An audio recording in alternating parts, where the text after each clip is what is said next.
નમસ્કાર દર્શક મિત્રો, ટોક વિથ ભાવનગરમાં હું છું નીતિન સોની। ભાવનગર માર્કેટિંગ યાર્ડના સત્તાધીશો જાણે કે ઘોર નિંદ્રામાં હોય તેમ લાગી રહ્યું છે। વેપારી હોય કે ખેડૂત હોય, અસુવિધાને લઈને ભારે રોષ જોવા મળ્યો છે। ભાવનગર માર્કેટિંગ યાર્ડમાં કહી શકાય કે છેલ્લા ઘણા સમયથી ઠેર ઠેર ગંદકીના થરો જામ્યા છે। શૌચાલય અથવા તો યુરિનલમાં તમારે પગ મૂકવા હોય તો પણ આપ ન જઈ શકો તેવી સ્થિતિનું સામ્રાજ્ય ગંદકીનું જોવા મળી રહ્યું છે। માર્કેટ યાર્ડમાં જે પ્રકારે કહી શકાય કે શાકભાજીનું પણ વેચાણ થતું હોય છે, હરાજી થતી હોય છે। સવારના સમયે જે હરાજી થતી હોય છે ને ત્યારબાદ તેનો જે કચરો છે એ પણ એને ઠાલવી દેવામાં આવે છે અને એના કારણે ઠેર ઠેર દુર્ગંધ આવતી હોય છે અને વેપારીઓ અને ખેડૂતો પારાવાર મુશ્કેલીનો સામનો કરી રહ્યા છે। વેપારીઓ કહી રહ્યા છે માર્કેટિંગ યાર્ડ 1 કરોડથી વધુ રૂપિયા રકમ શેષ ફીના લેતી હોય છે, પરંતુ સુવિધાના નામે મીંડું છે। ત્યારે ભાવનગર માર્કેટિંગ યાર્ડની જે સ્થિતિ છે, ઠેર ઠેર ગંદકીના થર જોવા મળ્યા છે। બીજી બાજુ રસ્તાઓ છે એની હાલત પણ બિસ્માર જોવા મળી છે। આ ઉપરાંત જે શેડ જે બનાવવાની વાત હતી એ પણ બન્યો નથી, એના કારણે જર્જરિત શેડ છે અને એટલે ખેડૂતોનો જે માલ છે આ જો શેડમાં મૂકવામાં આવે તો ચોમાસાની સિઝનમાં પલળી જતો હોય છે। ત્યારે ભાવનગર માર્કેટિંગ યાર્ડના સત્તાધીશો ઘોર નિંદ્રામાંથી જાગે અને ખેડૂત અને વેપારી માટે સુવિધા ઊભી કરે તેવી માંગ છે। અત્યારે ભાવનગર યાર્ડમાં જોવા જઈએ તો જે વરસાદ પડ્યો છે અને વરસાદ તો ઠીક છે, પણ કાયમ જે અહીંયા શાક બકાલો કે બધું ખેત પેદાશ આવતી હોય છે જેનો વેસ્ટ કચરો નીકળતો હોય છે। બીજું આ બધી પેદાશ વેચવા માટે જે દૂર દૂરથી ખેડૂતો આવતા હોય છે, રોજના 1000, 2000, 5000 ખેડૂત યાર્ડમાં આવતા હોય, જે જગ્યાએ માનવની હેરફેર થતી હોય ત્યાં કોઈ પણ જવાબદાર આયોજકોએ કોઈ પણ વ્યવસ્થા તો કરવી પડે। અત્યારે યાર્ડમાં જુઓ તો જ્યાં ત્યાં કચરાના ઢગલા પડ્યા છે, જ્યાં ત્યાં ખૂબ ગંદકી પડી છે, કોઈ પણ પ્રકારની સાફ સફાઈ નથી।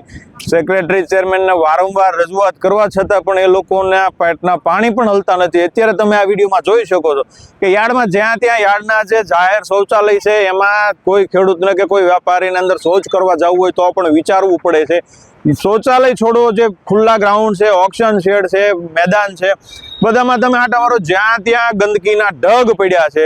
જ્યારે માર્કેટિંગ યાર્ડ એવી વસ્તુ છે કે દરેક ખાદ્ય ચીજ છે એ લોકો અને ખેડૂતની વચ્ચેનું પીઠું એટલે માર્કેટિંગ યાર્ડ દરેક લોકો સુધી માર્કેટિંગ યાર્ડથી પહોંચે છે।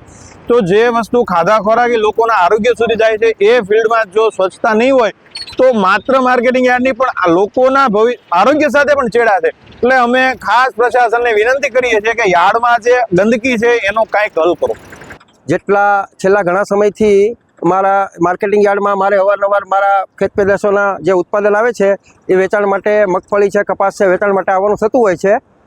પણ મને એક વાત ધ્યાનમાં આવી છે કે યાર્ડમાં સાફ સફાઈની ખૂબ જ ગંદકી ખૂબ છે, સાફ સફાઈનો અભાવ છે, તંત્ર ધ્યાન આપતું નથી એવું લાગે છે। એટલે વહેલામાં વહેલી તકે સાફ સફાઈ થાય, પ્લસ અહીંયા બીજી જણસો જે છે, માનો કે શાકભાજી છે, લીંબુ છે, જે ખાદ્ય પદાર્થો છે જે માણસોના આરોગ્ય સાથે જેના ચેડા થતા હોય છે એવી વસ્તુ અહીંયા વેચાણ માટે હરાજી માટે આવતી હોય ત્યારે જો અહીંયા સાફ સફાઈનો અભાવ હોય તો એ જ્યારે માણસને ઘર સુધી વસ્તુ પહોંચે તો એ કેટલી ખરાબ સાબિત થાય એ તંત્રવાહકોને પણ એની આંખ ઉઘડવી જોઈએ અને એમને ખ્યાલ હોવો જોઈએ।